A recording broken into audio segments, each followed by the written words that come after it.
they're going to give him a nice little $500,000 payout for that as well. Whoa.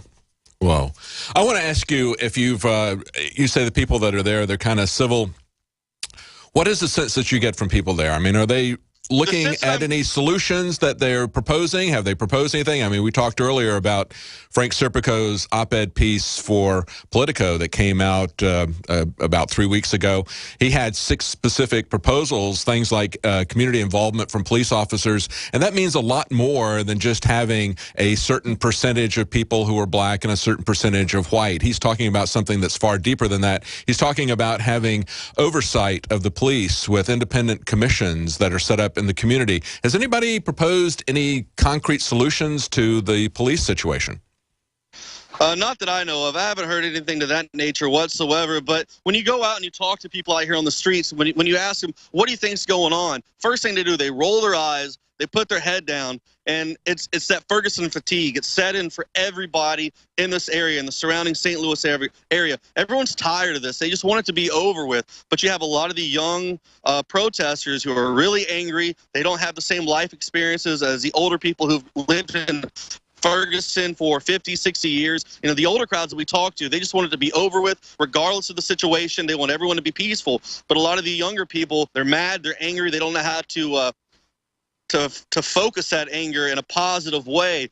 And what we're hearing a lot of is people want to come down to Clayton. They want to riot in this area because this is where the decisions are made. But when you talk to a lot of the citizens in Ferguson as well, what they're thinking of, what they're more worried about are the outside agitators. They know that they've had discussions with a lot of these young adults who live in Ferguson, and they've talked to them. They said, hey, destroying our neighborhood is not going to do anything. It's only going to harm you. You know, you're going to grow up, you're going to want to have kids. You can't raise kids in a burnt down city. So think about that.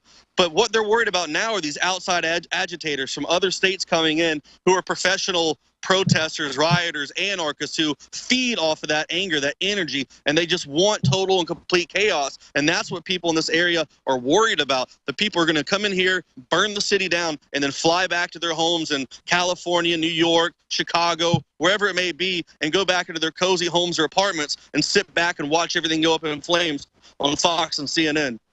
Yeah, that's the problem, and that is, you know, that they're not going to focus this in any positive way that could really make it better for that community or make it better for anywhere else. And as Paul pointed out, they always like to pick these ambiguous situations where they can get both sides even more at war with each other, even more angry, try to balkanize the population even more into racial groups or whatever. Paul, do you have any other comments that you wanted to, questions you wanted to ask Joe while he's there?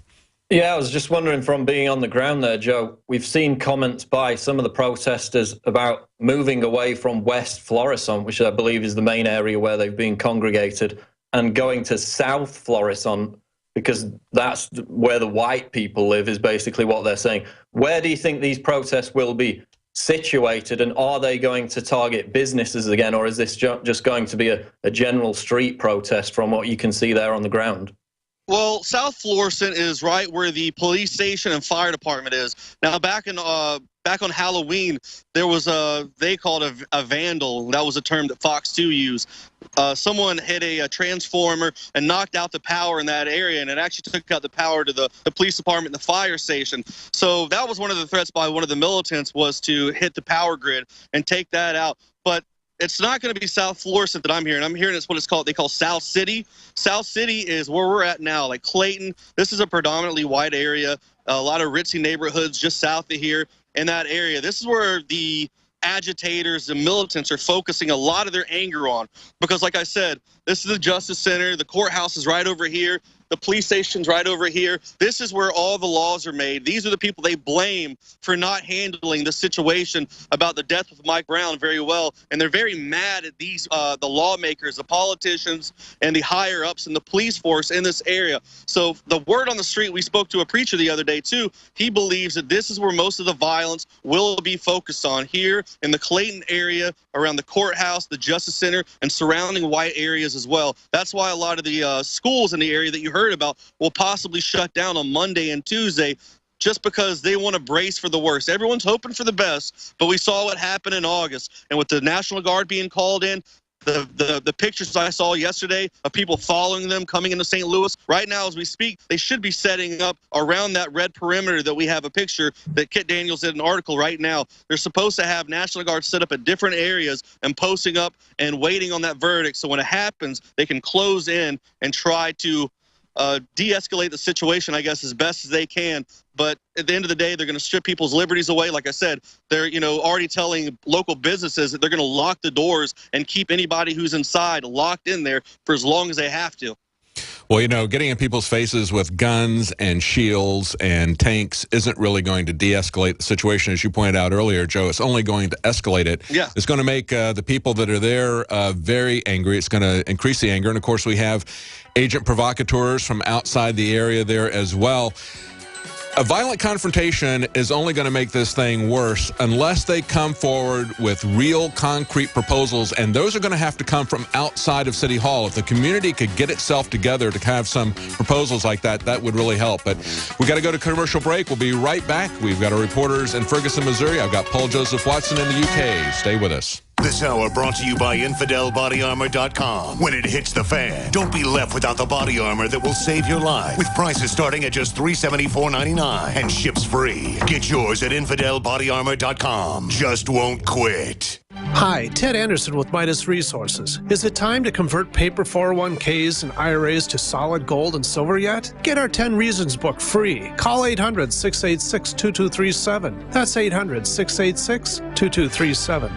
Silver has always been nature's very own antibiotic, and only one system allows you to generate an endless supply of natural silver solutions. SilverLungs.com. You'll find no wild claims or pseudoscience, just a lifetime of nano-sized pure silver solutions. The Silver Lungs generator allows you to make your own, so stop paying for silver solutions. The unique lung delivery system targets respiratory infections where other silver solutions simply cannot reach. See the Silver Lungs generator and lung delivery system at SilverLungs.com. That's SilverLungs.com. Hi, folks. Alex Jones here with some important information. I want to tell you about Matt Redhawk and his team of patriots over at My Patriot Supply. Several years ago, Matt was sitting in his two-bedroom apartment, frustrated with the direction this country was headed and the charlatans willing to sell us out for a quick buck. Deciding to take action, a company run by patriots for patriots was born. My Patriot Supply has never taken a loan or accepted outside funding. They now operate 2 distribution facilities and employ over 50 hardworking American men and women. It is rare to find companies who practice what they preach.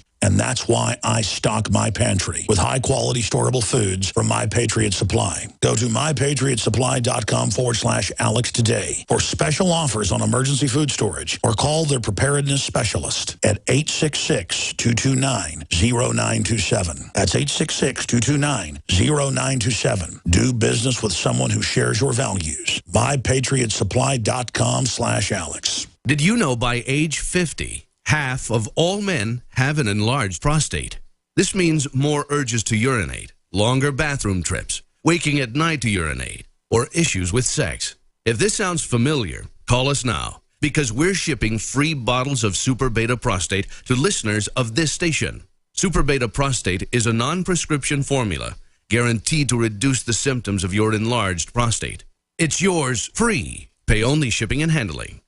Just call 1-800-852-1820.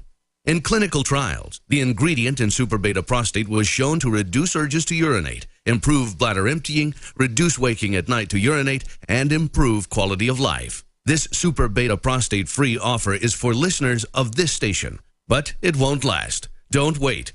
Just call 1-800-852-1820. That's 1-800-852-1820. Call 1-800-852-1820.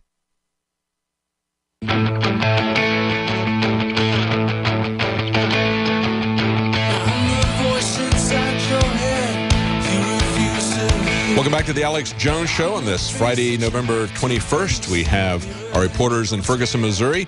We just talked to Joe Biggs. We're going to go back to Jakari Jackson there. They've been there all week observing the build-up to the grand jury verdict that is expected to be released today, at least perhaps as Joe was telling us, secretly or confidentially to the family of Michael Brown. That's probably not going to stay confidential. They expect this to erupt this weekend.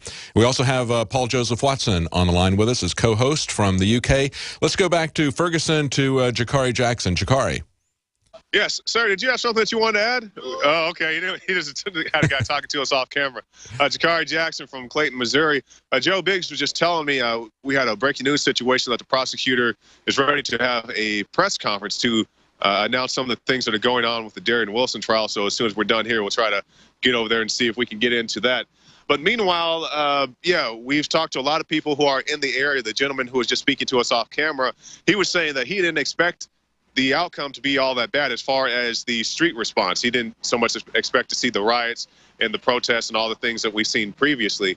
A lot of people that we've talked to, they have varying degrees of concern. Some people think it's going to be worse than it was back in August. Some people think it's just going to be a minor thing. So only time will tell.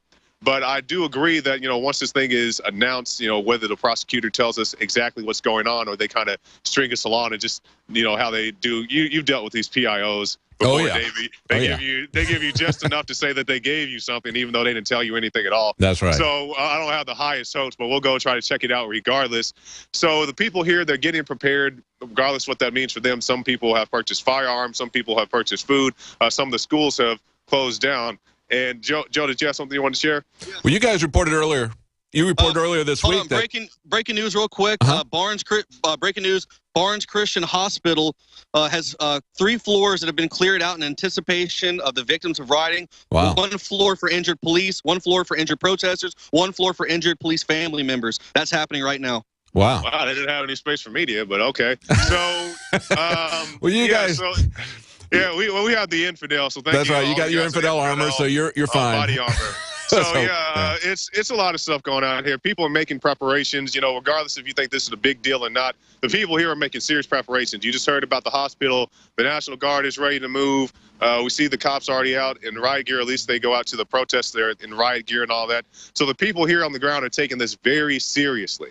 The majority of people I've talked to since I've been here, they're peaceful people. They do expect some agent provocateurs. If you guys see that video I posted, not last night, but the night before, and I talked to the guy in the Guy Fawkes mask, and he was saying that the majority of the people here are good, peaceful people, but they do expect the agent provocateurs and people who just want to come in and kick up stuff, to burn down, to riot, to loot. They do expect those people to come in, but by and large, the crowds here are mostly peaceful. Oh, absolutely. And as you guys reported earlier this week, gun sales are up 300%. In some cases at some of these stores, they're saying that 75% of those sales are first-time gun owners. So you guys who got your Infidel body armor there, hopefully you're going to be safe in this. But like you said, they don't have a floor for reporters. That's amazing news. They've cleared away 3 floors, 1 for protesters, 1 for police, and 1 for the families of police.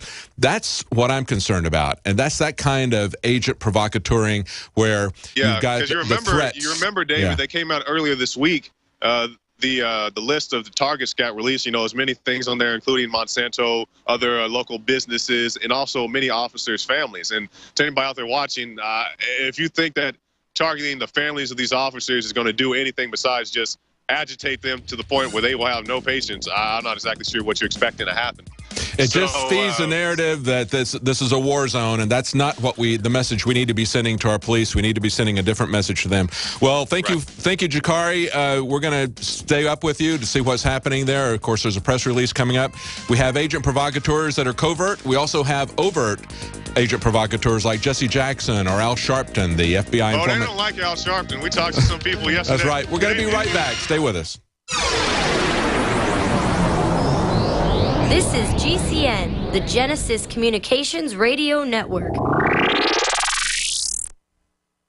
Introducing Secret 12, the new InfoWars Life vitamin B12 formulation. Most forms of vitamin B12 are highly processed and synthetic and could not be properly absorbed by the body. That's why for real results, so many are having to turn to painful B12 injections, which are known to have higher absorption rates. Now, InfoWarsLife.com is excited to announce that we can bring you our most bioactive, powerful form of B12 that has been developed with our exclusive perfected process. Secret 12 is a binary of nutramedical-grade, bioavailable coenzyme forms of B12, methylcobalamin, the same kind used in B12 injections, and adenosylcobalamin. Secret 12 is simply taken by mouth, right on the tongue, and then swallowed. No needles, no injections. Don't take my word for it. Try it for yourself. Discover the secret. Secret 12. Secure your revolutionary Secret 12 formula right now at InfoWarsLife.com or call 888-253-3139. You're listening to the